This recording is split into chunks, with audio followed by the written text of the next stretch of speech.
Alright, so heading out for just an overnighter.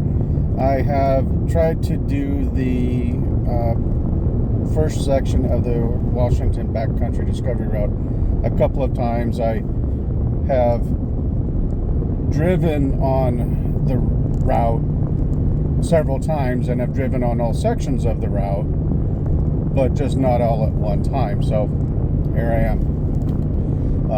Kind of doing a little backwards. I was just randomly going out on a just an overnighter and started heading north, and I was going to try to find a spot near Mossy Rock in the near Riff Lake area, and kind of drove around a little bit, just didn't really see anything that interested me, too populated, all that other stuff.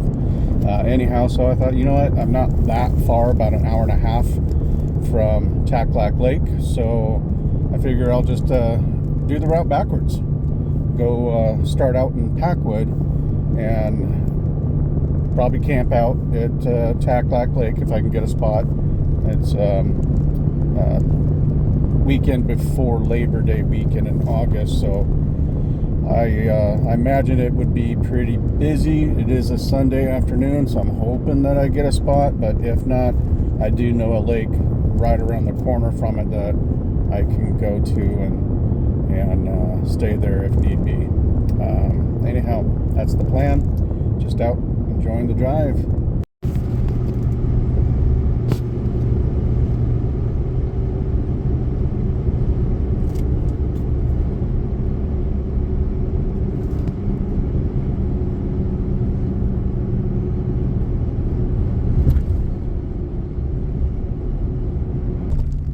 Well, here I am. I'm on the Washington Backcountry Discovery Route. Just got on the section of the route that begins in Packwood heading south.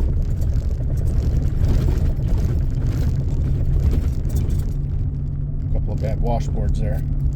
I haven't pulled over to air down yet. I'll probably do that here in just a few minutes, just to kind of soften the road a little bit.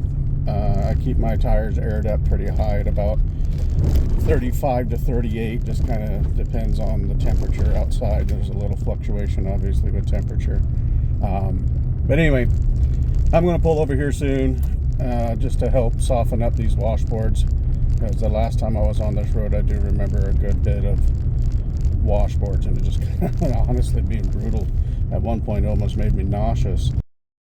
Alrighty, I'm going to go ahead and start airing down. I just pulled over. This road's pretty brutal. I remember it from the last time I was on it. This section right here, kind of coming up a little bit of an incline, it was pretty bad, so much that my truck kind of got sideways a little bit, and then right about that same time a motorcycle was coming around and he kind of got a little sideways as he was heading towards me. So you got to be careful. I don't care how experienced you are, you got to be careful. So I'm going to start airing down now. I've got these all-top tire deflators. I also have a 4x4 Colorado air down system with, four-way hose with a manifold. I do like that. It's wonderful, especially for airing back up, because I've got the all-top tire compressor. It's a 12.35, something like that, twin cylinder air compressor, and it works amazing. Airs up my tires fantastically in just a few minutes. But these all-top tire deflators, they are adjustable, and you can have different settings for whatever PSIs you want to deflate them to. So anyway, I'm going to get to work here so I can hit the road. All right, back in the cab, ready to go. Got my tires aired down to 15 mostly. One of them was miscalculated a little bit, I guess. It's at 13, but I'm sure it'll be fine. Hopefully this makes the roads a good bit softer, but ready to go.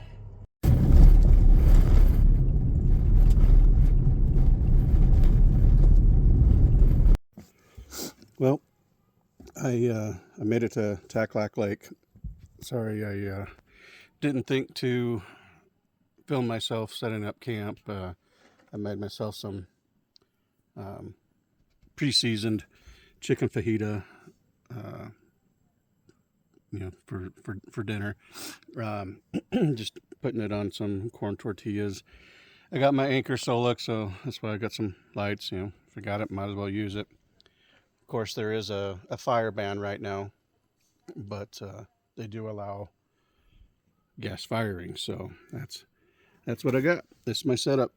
I don't know how much more filming I'll do tonight, just because it is getting kind of dark, but it's really beautiful here. Finish up my last taco here, and maybe I'll take a walk down to the lake, and if it's light enough, I'll show y'all. Some people leave their kayaks and paddle boards and whatnot by the lake shore, just to keep from having to bring them around to camp.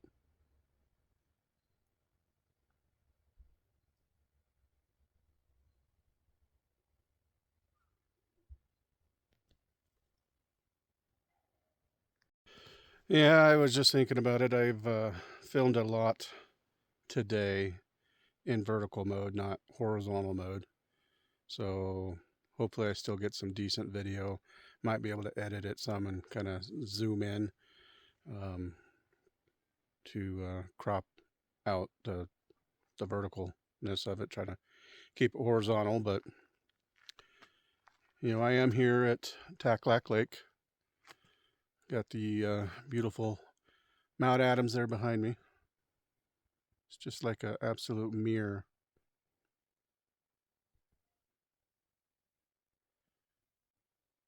A few bats flying around here and there. You might see them in the background behind me. It's good. You're getting the skeeters.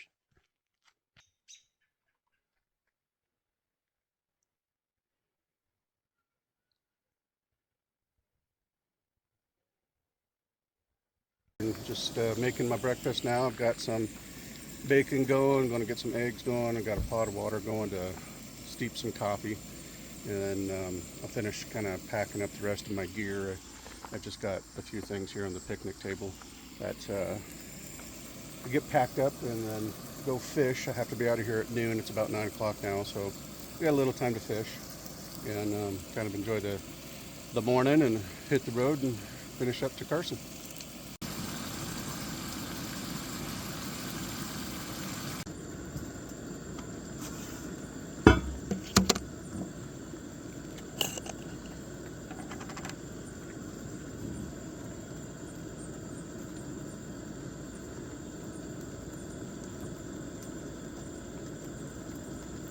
I like it kind of strong. Alright, just got to pour the water in, let it steep for a little bit.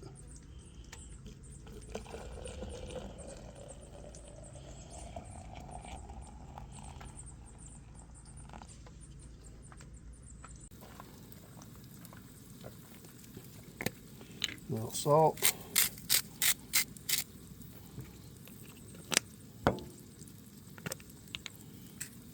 A little pepper.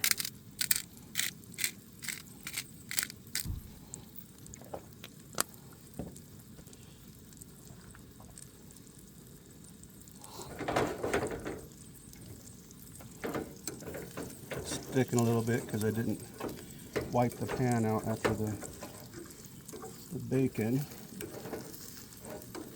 Probably should have done that. Sticking a little bit.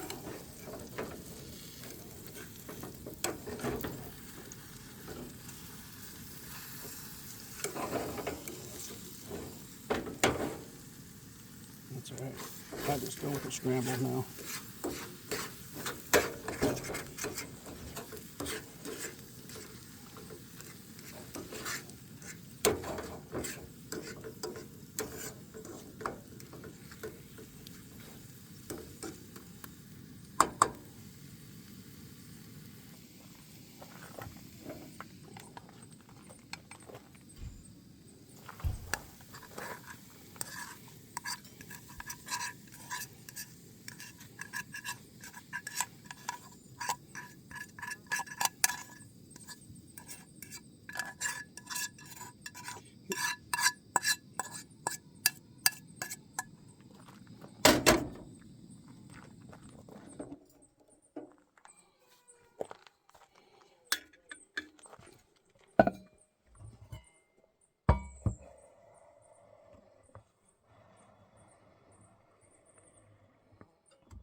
Here's a little bit of a bummer that there's a current fire ban in Gifford, Pinchot Forest, but they do allow gas fire rings. It would be kind of nice just to have a morning fire with my breakfast, my coffee.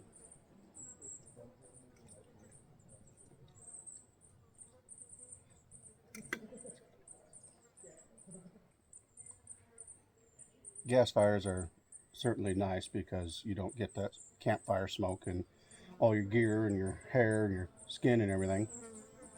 It's just not quite the same without that crackle.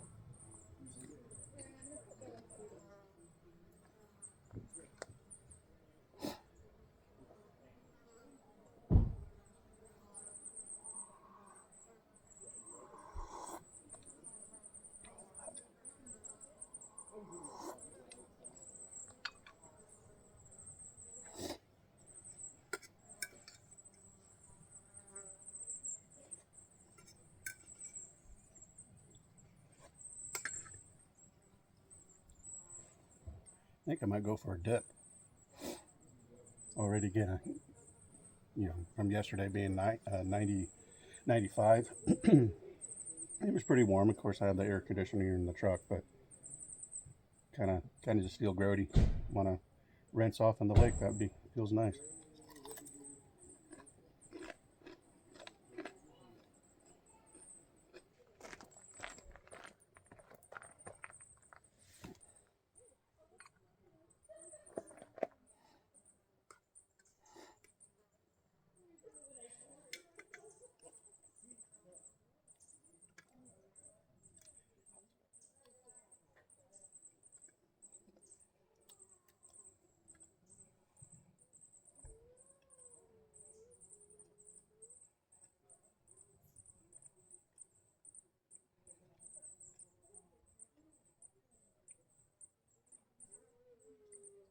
Here's a little bit of a bummer that there's a current fire ban in Gifford, Pinchot Forest.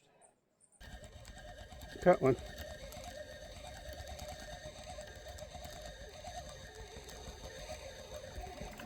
Not a big one, but it's a fish. I'll let it go, obviously.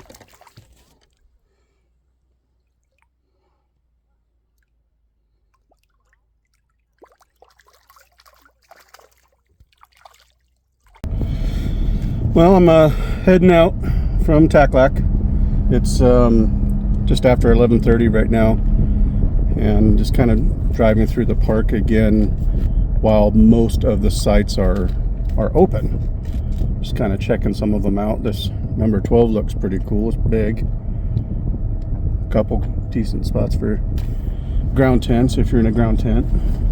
But it's a pull through, so plenty of space for extra vehicles or just putting your tent on the driveway. That would work too.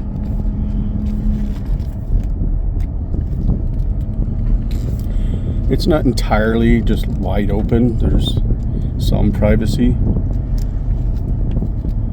And most of the sites are not like stacked on top of each other and whatnot either. Popular though, lots of people. Somebody's got a deuce and a half here. Don't see those too often, but it's a good overlanding rig. I suppose it'll go just about anywhere, except for it's so big and wide. Tough to get down some trails, I suppose.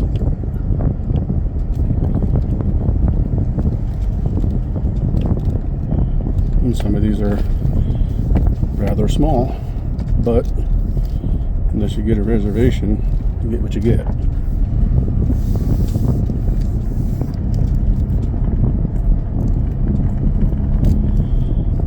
I wish that there were some sites that were closer to the lake. A lot of these do have a lake view that are on the lake side. I suppose it's close enough. You don't have to be all on the lake.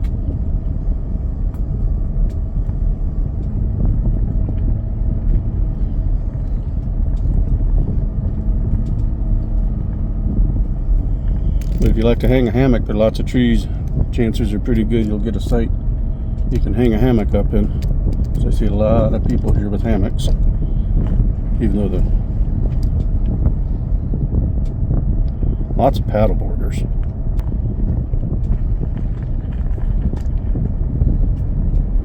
And some of them are really big, like plenty of room for groups. But anyway, I'm just about through the park. I'm gonna hit the road. I think I'm closest right now to Baby Shoe Ridge, so I might go check that out. Kind of fun to see that, I think. I don't know, never been there. Alrighty, so now I'm airing up. I've been running about 15 psi, but I think I've got a good bit of paved road here that I'm on, heading towards Trout Lake area, the ice caves. When I get down there, that's road 140. That's when it should go back to paved roads again. So I'm just airing up just to, save fuel economy, tires, all that good stuff. But to kind of show you my setup, turn the camera around. So this is the all-top twin cylinder automatic shut off. I got it set to 35 psi. Shuts off every now and again just to check the pressure. The air system is the 4x4 Colorado. Well, that was nice of a lady to stop, make sure I was okay, because I'm out here with my hood open. So anyhow, yeah, just this 4x4 Colorado system. It sounds like I've got a little bit of a leak here.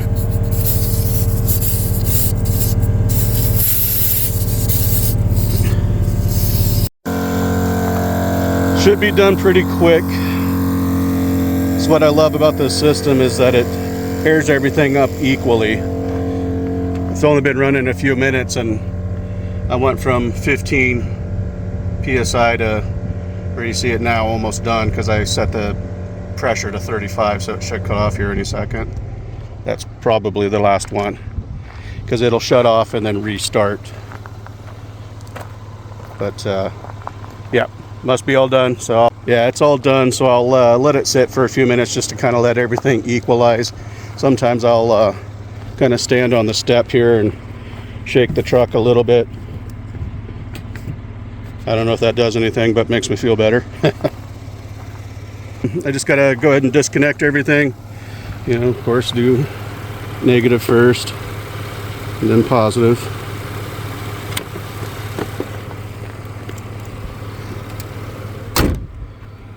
And then I just come over here and just make sure the valve is closed.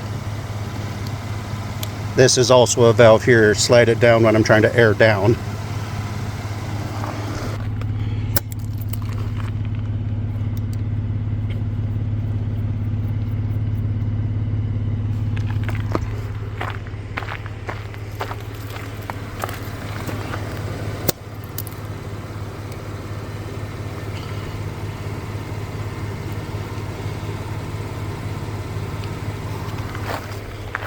Just go around and make sure that all my valve caps are screwed on properly and snug, so I don't lose them. Those there are the Z36 Power Stop. Absolutely love them. They're so nice.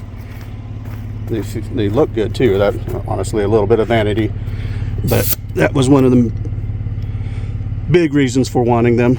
They look cool. I like the red calipers, but they're actually really good quality, and what's nuts is $500 less than OEM. And I work for a Chevy dealer, and that was employee cost. 900 some odd dollars, but I work for a Chevy dealer, and my cost was $1,300. But yes, that was replacing pads, rotors, and calipers. Better deal getting the Power Stop, hands down.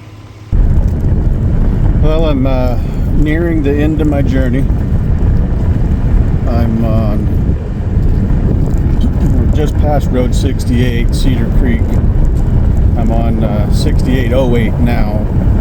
this will eventually run into Bear Creek Road, which will dump me into northern part of Carson. So kind of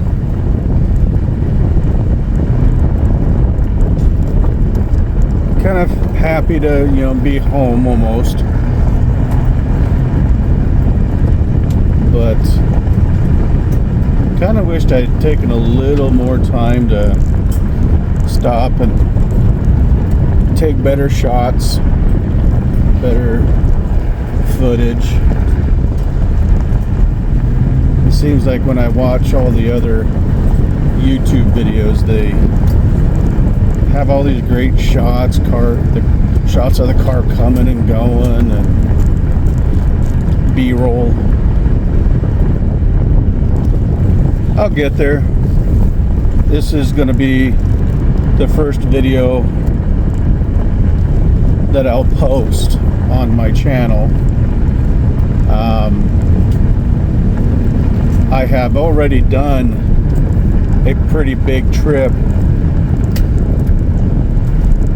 I'd say the first real overlanding trip I had done to the Oregon Owyhees, Sucker Creek, Leslie Gulch, Jordan Crater, that whole area. Checked out Birch Creek Ranch. Pretty incredible, honestly. Absolutely amazing. And at the end of that, I went to a hot spring that was very remote, difficult to get to. It was about 75 miles of dirt road that is kind of hard to even say that was a road. More of a trail. It was not necessarily meant for cars. Just going through a whole bunch of cattle country, and amazing trip. I can't wait to go back. Definitely one I'd love to go back and do again. But it feels good to finally complete at least Section 1 of the Washington Backcountry Discovery Route. Kind of did it backwards, though. Like I said yesterday, when I started out from home, I wasn't sure where I was going. I just started driving north. I was going to check out this small area called Mossy Rock, and got there, didn't really see much reason to continue. So I just continued down Highway 12 into Packwood, and decided just do the WABDR backwards. Kind of fun to see some of the spots that I'd recognized from the first time I'd ever done this part of it, but I didn't complete the whole thing. I only went from Carson to the ice caves, the Goler ice caves, because I was very new to the whole off-roading thing and just gotten the lift and tires put on my truck.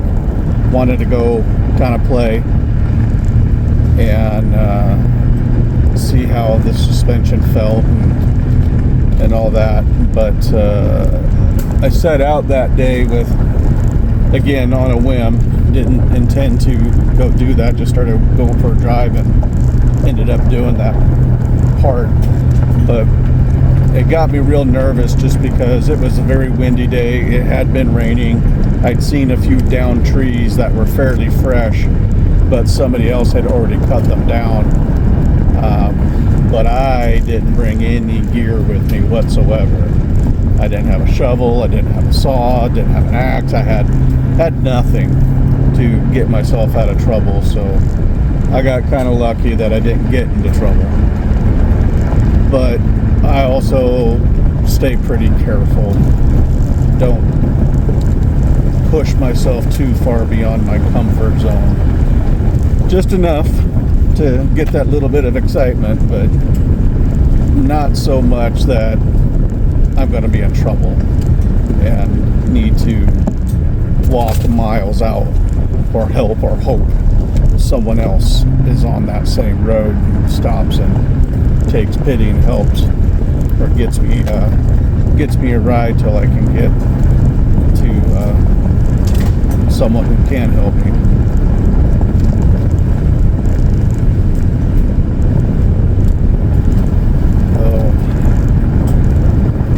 Anyway, hope you all liked the video.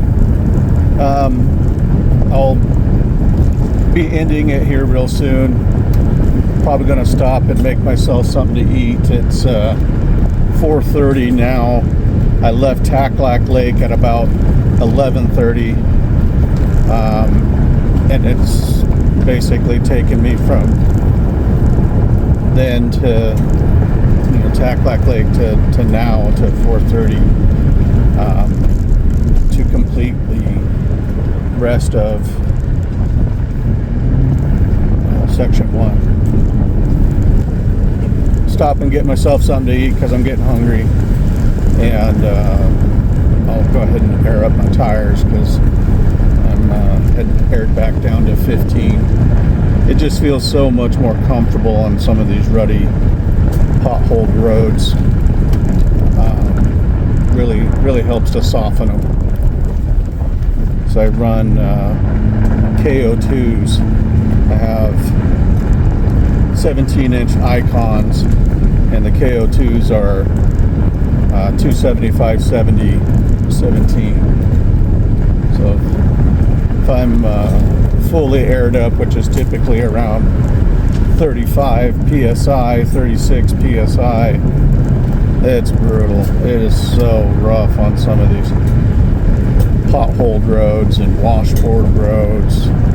But getting down to so like that would have been so uncomfortable. And some of these you just can't avoid them. Doesn't matter how much you swerve to the left or to the right, it just don't matter. You're gonna hit them. So anyhow, catch you in a bit. Well, it's the end of my journey. I'm on Bear Creek Road, and the pavement just began right there. Pulled over right here, a little bit of gravel area to go ahead and air up. I was going to go ahead and make myself something to eat, but I think I'm just going to go ahead and go. Maybe stop in Stevenson and grab something there, or maybe even Carson, just to get home. It's almost 5, so I'm ready. I'm ready to be home. Just got to finish airing up and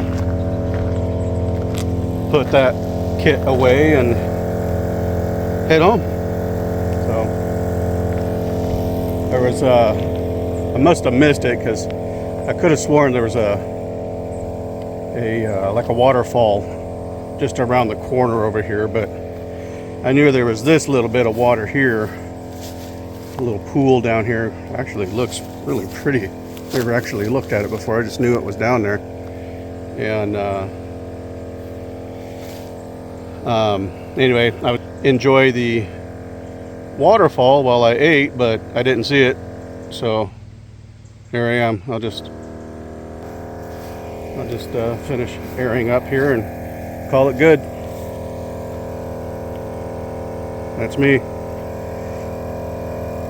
And if any of you were wondering if the top oak was any good, absolutely love it. Very happy I bought it. Obviously I'm not sponsored. I don't have enough followers on my Instagram or on my YouTube channel, but I don't know, who knows, maybe someday I'll start getting some sponsors. Sounds like I'm done airing up, so I'm gonna pack up and get out of here. Thanks again. I hope you enjoyed it. I promise they'll get better as time goes on. I'll get more used to the process of making videos, setting up the shots and all that good stuff. But if you would, it'd certainly be an honor if you would like and subscribe.